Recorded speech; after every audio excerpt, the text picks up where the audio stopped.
malam ini sebanyak 55.29% daripada keseluruhan calon CJ Pelajar Malaysia SPM 2021 lulus sekurang-kurangnya semua mata pelajaran, manakala netizen mengucapkan tahniah kepada Ain atas keputusan cucuk A. Hari ini Sabtu 18 Jun 2022 dan anda sedang mendengar rangkuman semasa Sinfo juga malam ini. Sultan Johor Sultan Ibrahim Sultan Iskandar menzahirkan rasa kecewa pembangunan negeri Johor nampaknya dianak-tirikan dan menegaskan bahawa Johor berkemungkinan akan terus maju jika ia berdiri sendiri.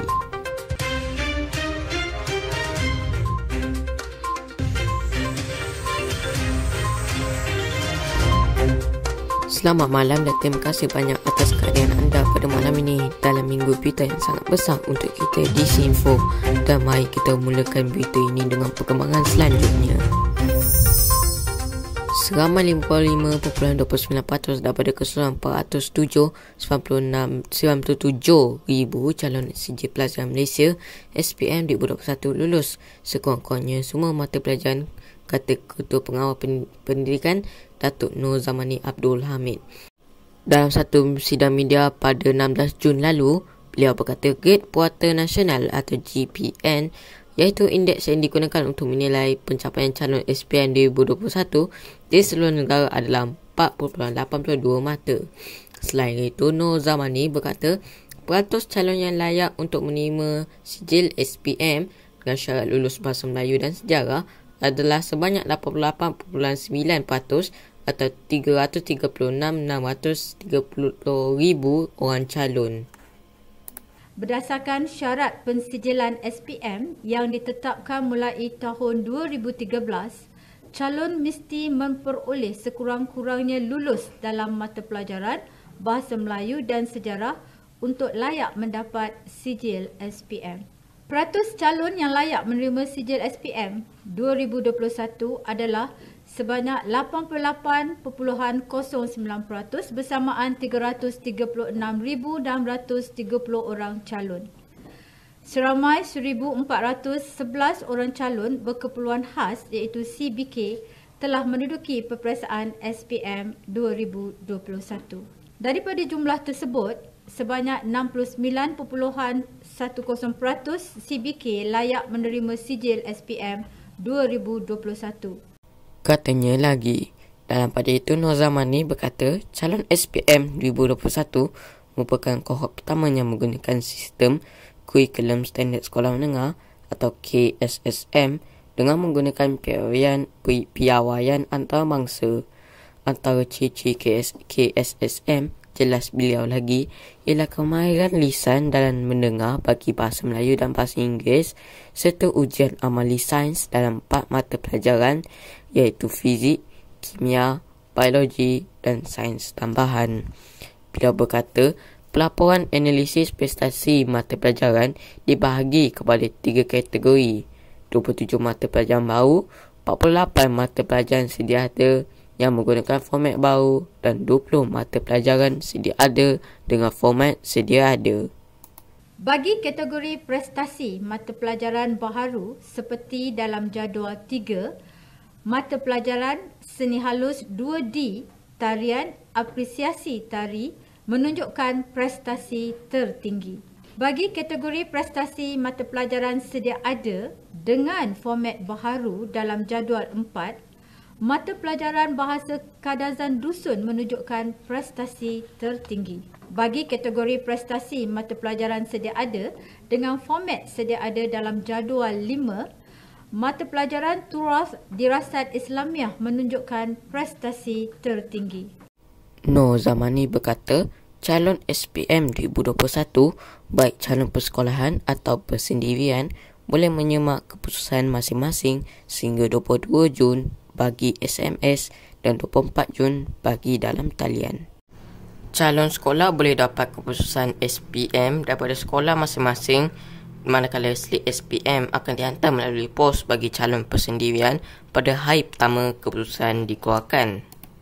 Di samping itu, calon sekolah dan persendirian boleh semak keputusan melalui secara talian di pautan myresort.spm.moi.gov.my mulai 10 pagi pada hari keputusan dikeluarkan sehingga 6 petang pada 24 Jun 2022.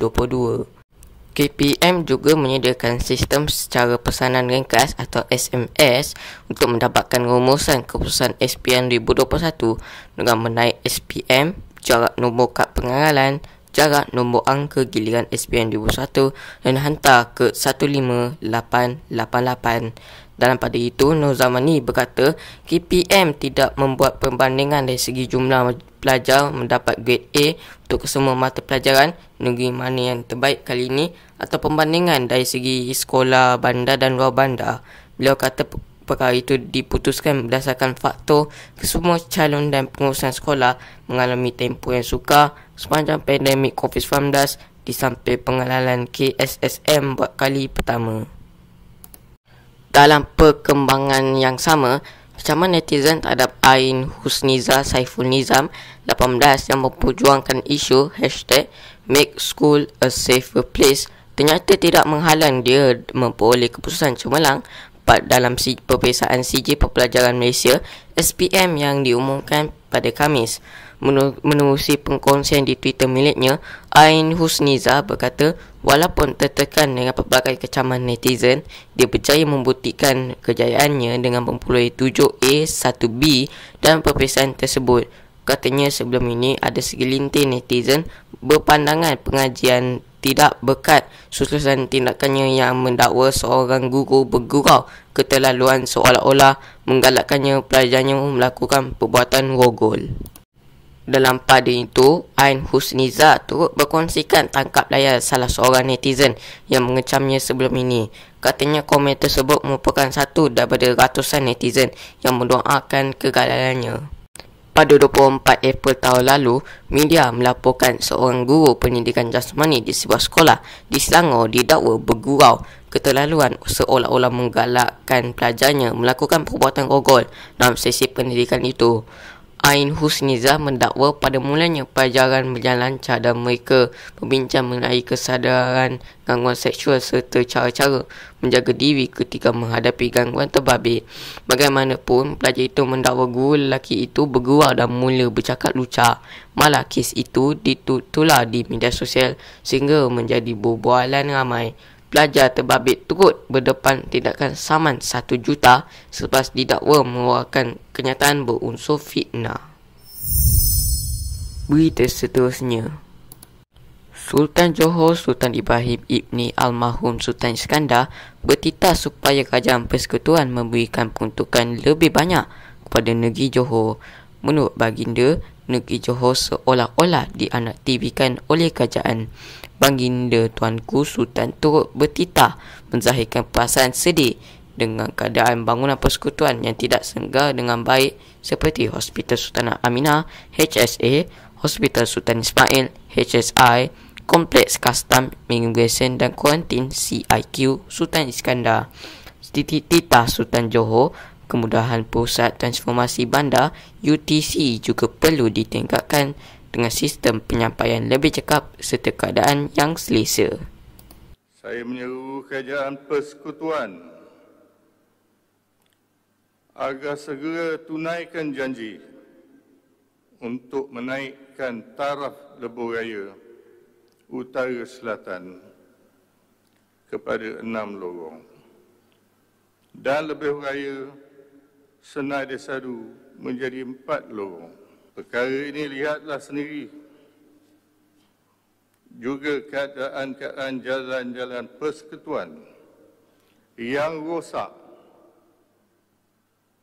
dan berlubang-lubang. Contohnya, Jalan Johor Bahru ke Mersing yang membahayakan pengguna jalan raya. Turut berangkat Tunku Temenggong Johor, Tunku Idris Iskandar Al-Haj Ibni Sultan Ibrahim dan Tunku Panglima Johor, Tunku Abdul Rahman Al-Haj Ibni Sultan Ibrahim. Baginda turut menyatakan bahawa berkemungkinan Johor akan lebih maju jika berdiri di atas kaki sendiri. Saya rasa seolah-olah Negeri Johor ini dianaktirikan. Wahal Johor adalah antara penyumbang utama ekonomi negara. Jangan sampai rakyat Johor mendesak untuk keluar dari Malaysia. Mungkin Johor akan lebih maju jika berdiri di atas kaki sendiri. Tuanku Sultan Ibrahim turut menzahirkan kekecewaan dengan keputusan Kerajaan Persekutuan pada tahun 2018 untuk membatalkan permohonan rayuan tuntutan Batu Putih. Jelas baginda lagi, Perdana Menteri ketika itu telah membuat keputusan sendiri setelah dia mengarahkan Peguam Negara cuti berehat dan ketika Kabinet belum lagi dibentuk, titah baginda. Pada masa yang sama, Sultan Johor, Sultan Ibrahim, Sultan Iskandar berkenaan melantik Tunku Mahkota Johor, Tunku Ismail Sultan Ibrahim sebagai pemangku raja bermula pada Khamis. Pengumuman pengantikan itu dibuat baginda selepas selesai bertitah merasmikan pembukaan mesyuarat kedua bagi penggal persidangan pertama Dun Johor ke-15 di bangunan Sultan Ismail di Kota Iskandar di sini pada Khamis. Tunku Ismail adalah anak sulung Sultan Ibrahim dan Permaisuri Johor Raja Zahid Sofia Sultan Idris Shah. Tunku Ismail dilantik sebagai Raja Muda Johor pada April 2006 sebelum dilantik sebagai Tunku Mahkota Johor pada Januari 2010.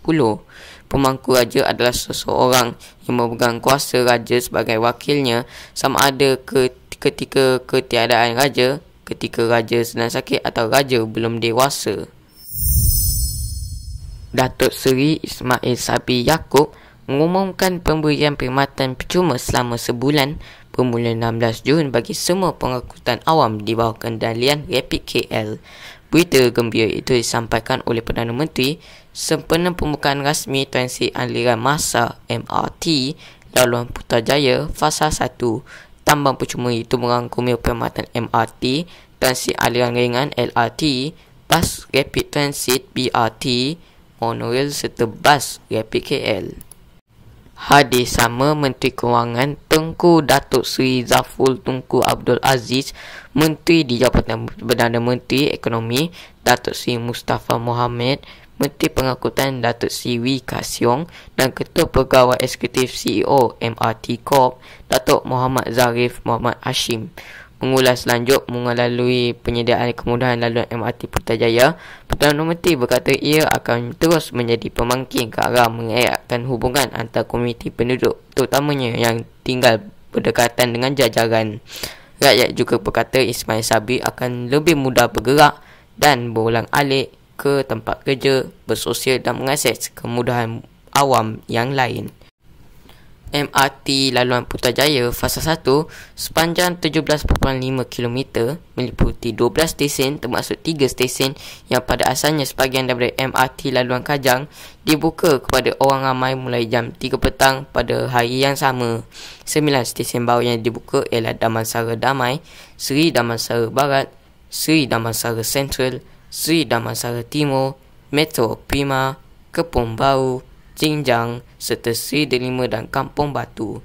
Dalam pada itu, 13 laluan bas pengantar juga akan memulakan operasi pada masa sama untuk memberikan perkhidmatan kepada kawasan perumahan dan komersial yang terletak di dalam kawasan perampiran stesen seperti Bandar Seri Damansara, Taman Ehsan, Taman Kepong serta Bandar Baru Selayang. Luar negara.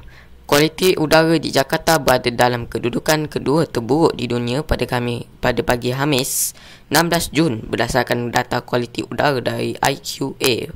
Menurut laporan detik.com, data tersebut diperolehi pada jam 10.24 pagi dengan indeks kualiti udara AQI mengikutkan bacaan 156 iaitu tidak sihat.